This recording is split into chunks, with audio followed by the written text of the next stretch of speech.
Después de toda la reestructuración o más bien purga que lideró Disney sobre 20th Century Fox y más específicamente sobre el cierre total de Blue Sky Studios, es admirable y sorprendente que 2 años después haya podido ver la luz este último proyecto de Blue Sky que adquirió Netflix. Pero realmente valió la pena nuestra emoción y expectativa por ver renacer este proyecto que tuvo una cancelación injusta en su momento. Bueno, pues aunque un poco tarde, permítanme hablarles el día de hoy de esta nueva cinta animada original de Netflix, Nimona.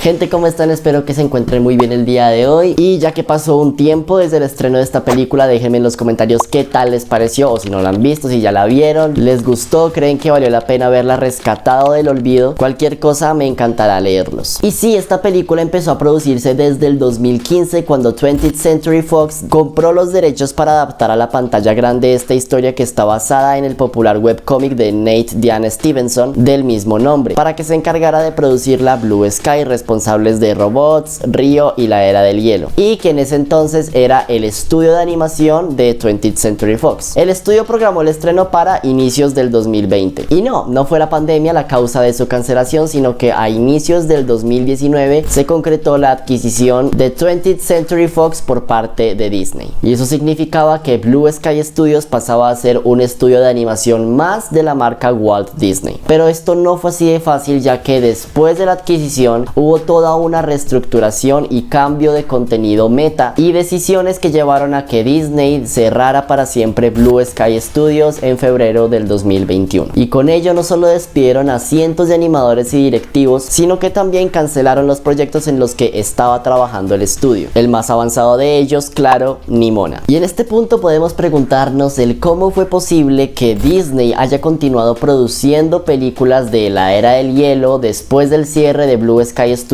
bajo su nombre directo a Disney Plus y no haya continuado la producción de Nimona bajo su nombre, bajo Walt Disney Animation o Walt Disney Television. Bueno, una de las razones es por cuestiones económicas y que básicamente ya no era sostenible mantener un tercer estudio de animación en ese momento, pero hay otra razón un poco más contundente que les hizo decir no, y es por la ridícula y sencilla razón de que Nimona presentaba contenido LGBT en su historia y que esto no era del agrado de la empresa para venderla internacionalmente bajo su nombre. Y no estoy bromeando, en marzo del 2022, en medio por la polémica de Don't Say Gay, 3 exmiembros del personal de Blue Sky declararon que la película recibió el rechazo del liderazgo de Disney bajo una decisión centrada en los temas LGBT y en una escena de un beso entre personas del mismo sexo.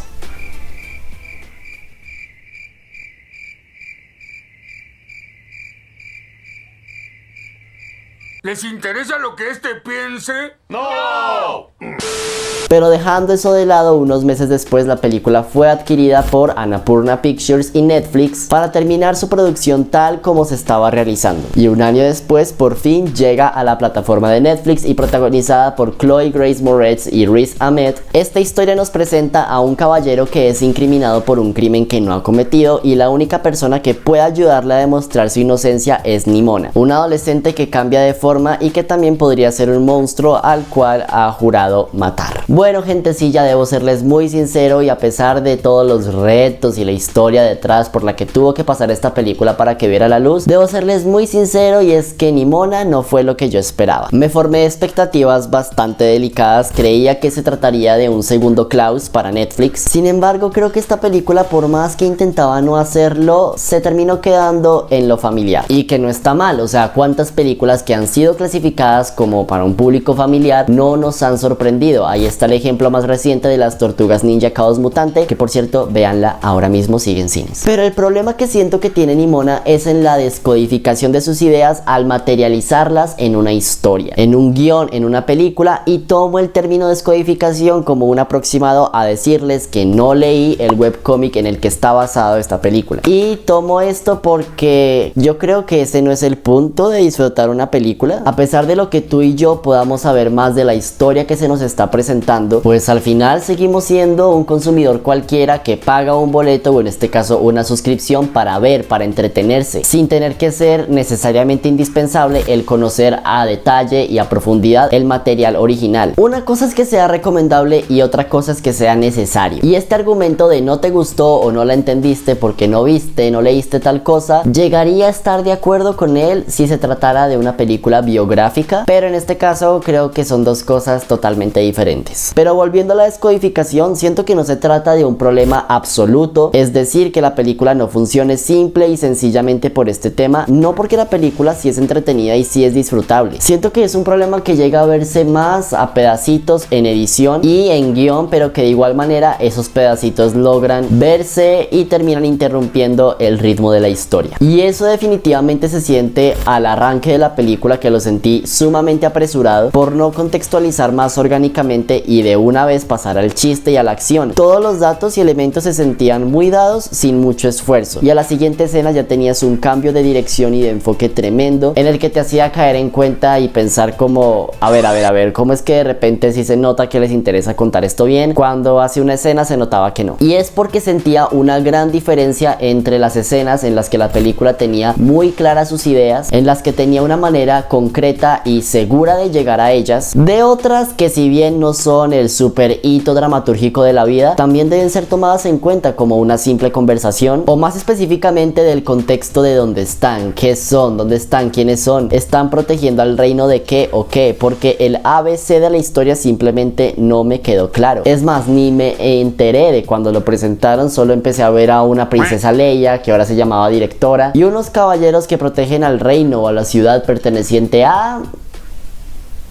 no sabe, no responde. Pero fuera de broma, gente, a mí nunca me quedó claro en dónde estábamos parados. Frente a qué nos estábamos enfrentando, definitivamente sí, porque ahí la película tuvo su mayor esfuerzo, pero el simple alrededor y la aparente jerarquía de personajes nunca la vi. Nunca la vi que la presentaran, simplemente estaba ahí y ya. Pareciese como si la historia no hubiera decidido un orden y hubieran tomado más esa mezcla extraña que por momentos funcionaba para ella, porque la historia es buena y sí logra ser entretenida, pero la verdad por momentos se sentía que perdían su objetivo de vista. Ahora, perfectamente sé que el orden que desea una película contar su historia no debe ser específicamente como meticuloso para que nosotros entendamos y vayamos con ellos. Pero aquí la diferencia es que no hubo una certeza en la dirección de cómo hacer presentar las cosas. Definitivamente fue la manera de cómo tratar cada avance en la historia y no tanto el orden como tal. Y esto lo sentí demasiado en la escena, en el momento en el que los personajes de Nimona y Ballister se conocen y deciden hacer equipo. Además que el personaje de Nimona, siento que al principio me costó como mucho empatizar con ella, porque ya iban como casi a la mitad de la película y aún no se nos explicaba cómo rayos es que Nimona se puede convertir en lo que sea, y sobre que entrara tan abruptamente con su extrovertismo altísimo, al cual no le sentía ninguna personalidad como real, auténtica, sino más como un arquetipo al cual no la podía conocer ni por un lado ni por el otro, o que simplemente la tuviera en cuenta. Para mí era una mezcla bastante extraña entre burro y amatista con tendencias psicópatas. Siento que si se hubieran calmado un poquito más al no mostrar el personaje con su 100% de personalidad desde el segundo 1 en el que sale en pantalla, a lo mejor por naturaleza, por simple resonancia, nos hubieran permitido conocerla de verdad, ya que de hecho lo hicieron al revés, en donde todo el 60% es altamente extrovertida y loca, y luego sí la justifican con una mirada hacia su pasado que, a pesar de que es un momento muy conmovedor, definitivamente me hubiera llegado más si al inicio no la hubieran deslindado metafóricamente. Y siguiendo con estos personajes con los que la película intenta ascender pero termina ascendiendo sin nosotros, Ballister creo que es el personaje que está mejor presentado en toda la película, y no precisamente por ser el protagonista de todo el caos en este Nueva York futurista medieval bastante extraño, sino porque se enfocaron más en la primera parte en mostrar su ser y sus motivaciones que de algún modo justificaban su nobleza y sensibilidad, que fue utilizada por la directora para inculparlo de matar a la reina. Y con ese detalle, con esa pastilla específica que clavó perfectamente en nuestra atención. Por mi parte sí puedo decir que a partir de ahí sí me interesó bastante en cómo iba a salir de todo ese problema. Y en cuanto a los demás, la directora, o más bien Leia, me pareció un personaje tan superficial. Cuando revelan con la estrategia Scooby-Doo que ella era la mala todo este tiempo, lo vi como una oportunidad para que viéramos sus razones reales, y cuando llega ese momento simplemente nos vuelven a reafirmar con un simple jaja, soy muy mala. Pero gente, debo dejar algo en claro, y es que todo esto que acabo de decir es algo que siento que no le funciona a la película, pero no significa que haga que la película no funcione como tal completamente y sea mala, porque no es mala. Aún identificando todas estas cosas con las que no estoy tan de acuerdo, es entretenida y adorable. Sobre todo, al final de cuentas es muy claro el mensaje de el no juzgar y de la aceptación, sobre todo con la pelea final en la que Nimona es un King Kong que destruye todo. Y tiene esta estructura, gente, porque aterrizándolo bien es una película familiar que no busca sorprendernos con grandes escenas inteligentes y muy bien escritas y versátiles que logren también satisfacer a los más pequeños y a los más grandes. Es una película familiar y eso no está mal, pero definitivamente hubiera sido mejor si no se hubieran limitado, si nos hubieran permitido acompañarlos en la comprensión de esos momentos clave, comprensión de emociones específicamente. Y no es que no lo hayan hecho intencionalmente, pero sí definitivamente les ganó más la emoción y la hiperactividad por contar su historia que por presentarla de una manera un poquito más calmada y segura, o más clara. Finalmente, gente, Nimona es una aventura animada que tiene mucho por contar y demostrar, tanto así